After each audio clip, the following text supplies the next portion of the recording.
திரு பாஜகவுடைய விருப்பம் இலக்கு செயல் திட்டத்திற்கு திரு சீமானுடைய செயல்பாடுகள் நேரடியாகவோ மறைமுகமாகவோ அவங்களுக்கு உதவிகரமாக இருக்கு அப்படின்னு விமர்சிக்கிறார்.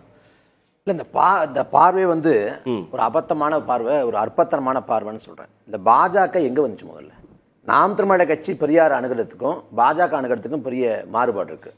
சாதி ஒழிப்பு, சனாதன ஒழிப்பு, இந்துத்துவ எதிர்ப்பு, சமூக நீதி, சமூக விடுதலை, பெண்ணியம் போன்றவற்றை பேசுவதால பாஜக எதிர்க்குது. போன்றவற்றில் பெரியார் சமரசம் பண்ணிட்டாரு, சறுக்கிட்டாரு, தன்முரண்கள் இருக்கு, அதுல வந்து சந்தர்ப்பவாதம் இருக்கு, தன்முனைப்பு இருக்கு அப்படின்னு நாங்க விமர்சனம் வைக்கிறோம். நீங்க எது கேட்டாலும் உடனே பாஜக போய் நிப்பீங்க அப்படின்னா இது உள்நோக்கம் நிரப்பிக்கிறது. பெரியாரை நாங்க எவ்வாறு அணுகிறோம் அப்படின்னா வரலாற்று வரிசையில காலப்போக்கில் பாக்குறப்ப அவரும் ஒரு பங்களிப்பு செஞ்சாரு, அவரும் போராடினார்னா மாற்றுக்கருத்து இல்லை. ஆனா எல்லா போராட்டத்தையும் எல்லா பங்களிப்பையும் ஒருமுகப்படுத்தி நீங்க பெரியாருக்குள்ள அடக்குவீங்கன்னா இது வந்து பெரியார் மண் அப்படின்னு ஒருமுகப்படுத்துறத வந்து வன்மையை எதிர்க்கிறோம். நீங்க சொல்ல போனா 38 நடந்த மொழி போராட்டம் பெரியார் பங்கெடுத்தார், பெரியார் சிறைக்கெல்லாம் போனார், மாற்றுக்கருத்து இல்லை. தாளமுத்து நடராசன் பெரியாரியவாதிகள், மாற்றுக்கருத்து இல்லை. 60 நடந்த மொழி போராட்டத்தில் பெரியார் போராடியவங்களை வந்து கொச்சைப்படுத்தினாரு, மலினப்படுத்தினாரு. இன்னும் சொல்ல போனா கீழப்பழு சின்னசாமி தலை சிறந்த மொழிப்பொரு ஈகி. கீழப்பழு சின்னசாமி குறித்து விடுதலை இதில் என்ன எழுதப்பட்டிருக்கு அப்படின்னா அவன் வந்து கடன் தொல்லையால் செத்து போனான் அப்படின்னு சொல்லி அந்த கீழப்பழு சின்னசாமியோட சாதியை சொல்லி முதலியார் வாழ் அப்படின்னு எழுதப்பட்டிருக்கு. அப்ப இதை வந்து நாங்க எடுத்து காட்டுறோம். நீங்க அப்பழுக்கட்ட புனித பிம்பமா கட்டமைச்சு ஒரு வழிபாட்டு நிலைக்கு போறீங்க. இல்ல, அப்படி இல்ல. அவங்களுக்கு முன்னாடியும் பங்களிப்பு செஞ்சிருக்காங்க. ஆதி முதல் அந்த வரை எல்லாமே பெரியார்ல இருந்தா தொடக்கம், எல்லாமே பெரியார் தான் அடக்குங்கிற இந்த மிகப்படுத்தப்பட்டதை சொல்றோம்.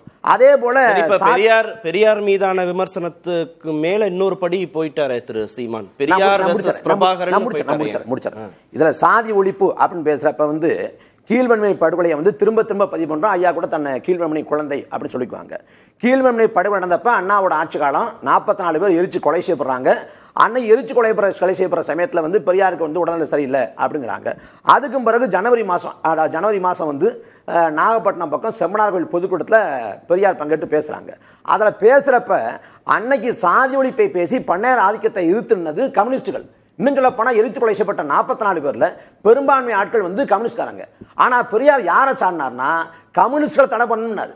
அந்த எரிச்சு கொண்ட கோபாலகிருஷ்ண நாயுடு உள்ளிட்ட நெல் உற்பத்தியாளர் சங்கத்தை சேர்ந்தவங்களை தடை பண்ணணும்னு ஒருபோதும் சொல்லல. இன்னும் சொல்ல போனா 1965 கீழ்வன்மணியோட திராவிட கழக தலைவர் கோ ராமசாமியோட இல்ல திருமணம் கோபாலகிருஷ்ண நாயுடு தலைமையில் நடக்குது. நீங்க சாதி ஒழிப்பை முழுவதும் நோக்கமாக கொண்டுட்டு சாதிய பேருக்கு படி பின்னோட்டா வைத்துக்கக்கூடிய கோபாலகிருஷ்ண நாயுடு தலைமையில் ஏன் திருமணம் பண்ணீங்க? அந்த கேள்விக்கு பதில் இல்லை. அதே போல வந்து அவர் வந்து மொழிப்பற்று இல்லை, இனப்பற்று இல்லை அப்படிங்கிறாரு. மொழிப்பற்று இல்லை, இனப்பற்று இல்லைன்னா திராவிடங்கள் இனம்னு ஏன் சொல்றீங்க? அப்ப தமிழ் மீது அவர் துவேஷம் கொண்டு பல இடங்களில் தமிழ் துவேஷம் கொண்டு தமிழை வந்து கடுமையா சாடி இன்னும் சொல்ல போனா 30 நடந்த மொழி போராட்டத்தில் நான் கலந்துக்கிட்டு காரணம் வந்து தமிழ் மொழி மீது பற்று இல்லை, மாறா வந்து ஆங்கில வரம் தான் பண்ணேன் அப்படிங்கிறாரு. அப்படி அவரை பார்க்குறப்ப பல முரண்கள், தன்முரண்கள். அவரை தத்துவவாதியா மதிப்பிட முடியாது, ஒரு தன்முனைப்புவாதியா மதிப்பிடலாம். அதாவது மாற்றம் ஒன்றே மாற்றம் இல்லாது மாமதி மார்க்ஸ் சொல்றாரு. நிலைப்பாடுகள் மாறலாம், சில சமயம் கோட்பாடு மாறலாம், ஆனா அது தன்னலம் இல்லாது பொது நலத்தோடு இருக்கணும்.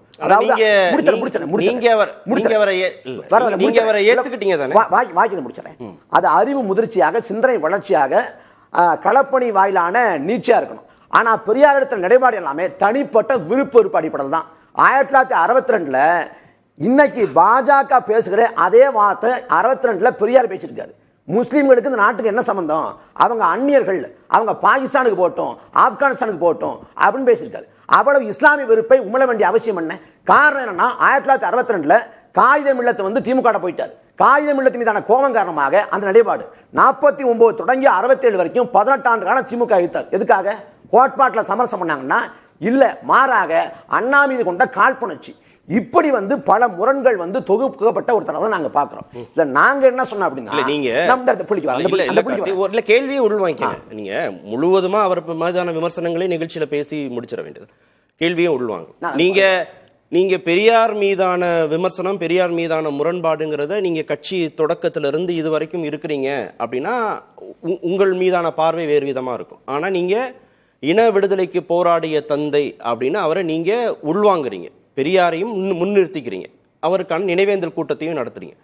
திடீர்னு ஒரு ஈரோடு கிழக்கு சட்டமன்ற இடைத்தேர்தல் வருகிற போது திடீர்னு பெரியார் மீதான விமர்சனத்தை இவ்வளவு கூர்மைப்படுத்துறீங்க. அதற்கு மேல ஒருபடி போய் பிரபாகரன் அவருக்கு எதிராக முன்னிறுத்துறீங்க போது உங்கள் மீது சந்தேகம் வரதானே? ஒரு சந்தேகம் இல்ல. பாஜகவை தமிழ்நாட்டில் நாம் தமிழக கட்சி அளவுக்கு யார் இருக்கல, திமுக சமரசம் பண்ணிருக்குது, இவங்க கொண்டாடக்கூடிய காங்கிரஸ் சமரசம் பண்ணிருக்குன்னு சொல்றாங்க.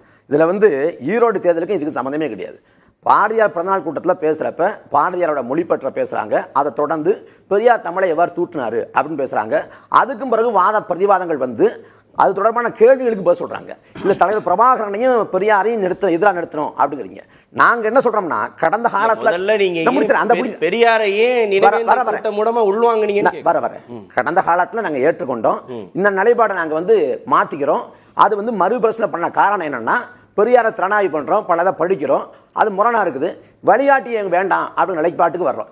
நாங்க சாதியை மறுப்பதற்கும் சமத்துவத்தை பேணுறதுக்கும் பெண்ணியத்தை கொண்டாடுவதற்கும் எங்களுக்கு பெரியார் தேவையில்லை, பிரபாகரன் போதுங்கிற நிலைப்பாட்டுக்கு வர்றோம்.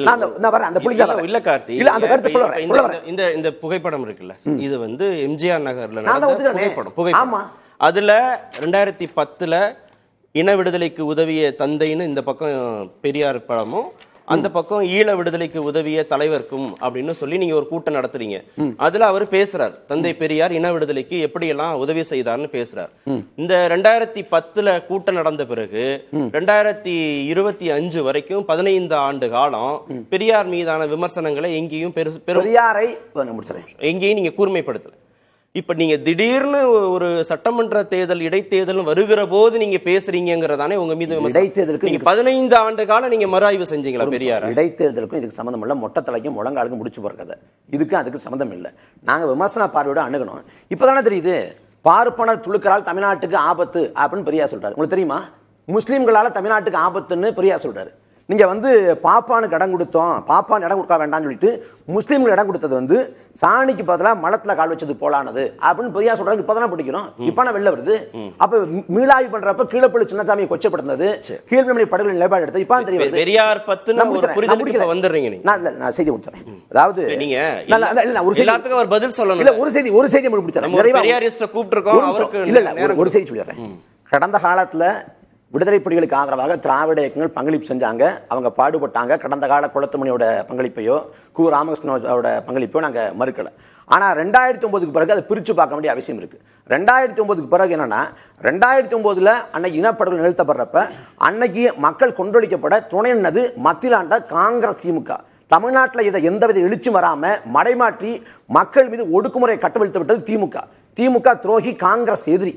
அப்ப அந்த திமுகவையும் காங்கிரஸையும் ஆதரிக்கிற நிலைப்பாட்டுக்கு அத்தனை பெரியார்களும் வந்துட்டாங்க. அவங்க பெரியாரா பிரபாகரனா வர்றப்ப பெரியார் கோட்பாடுகளை திமுக தான் காப்பாற்றும், திமுக போதும்னு திமுக பக்கம்ட்டாங்க. அப்ப நாங்க என்ன சொல்றோம், நீங்க பெரியார் கொண்டு வாங்க, நாங்க பிரபாகரனை கொண்டு வர்றோம், எது மக்களுக்கான அரசியல்ங்கிறத மக்கள் முடிவு போட்டுங்கிறோம். ஓகே, திரு சுகுணாதேவா, பெரியார் பத்தின புரிதலுக்கு இப்பதான் வர்றாங்க. 2010 பெரியாருக்கான நினைவேந்தல் கூட்டம் நடத்துறாங்க. 15 ஆண்டு காலத்திற்கு பிறகு இடைப்பட்ட காலத்துல அவர்களுக்கு பெரியார் கடந்த காலங்களில் பேசின பேச்சுக்கள் குறித்த முரண்பாடுகள் வருகிற போது பெரியார் மீதான விமர்சனத்தை அவங்க வைக்கிறாங்க. முதல்ல நான் இந்த விவாதத்தில் ஒரு விஷயத்தை தெளிவுபடுத்திக்கிறேன். பெரியார் பற்றிய எந்த விமர்சனத்துக்கு நான் பதில் சொல்ல போகிறதில்ல. இடும்பாவனம் கார்த்தினுடைய விமர்சனமாக இருந்தாலும் சரி, சீமானுடைய விமர்சனமாக இருந்தாலும் சரி. ஏன்னா பெரியார் சொன்னதாக சீமான் சொன்ன ஒரு விஷயம்ங்கிறது பெரியார் சொல்லாத ஒரு விஷயம். முதலில் அதற்கு ஆதாரம் கொடுங்கள் அப்படிங்கிறது தான் தொடர்ச்சியாக கேட்கப்பட்ட விஷயம். அதற்கு இன்னைக்கு வரைக்கும் ஆதாரத்தை சீமான் கொடுக்கல. அப்படி ஆதாரம் இல்லை என்று சொன்னால் அதற்கு மன்னிப்பு கேட்டிருக்கணும், அதுவும் கேட்கல. அது ஏன் கார்த்தி? அது ஒரு பொது வெளியில ஒரு செய்தியாளர்கள் முன்பாக பேசும்போது விடுதலை இதழ்னு சொல்றாரு, இந்த தேதின்னு சொல்றாரு, இந்த வருஷம்னு சொல்றாரு.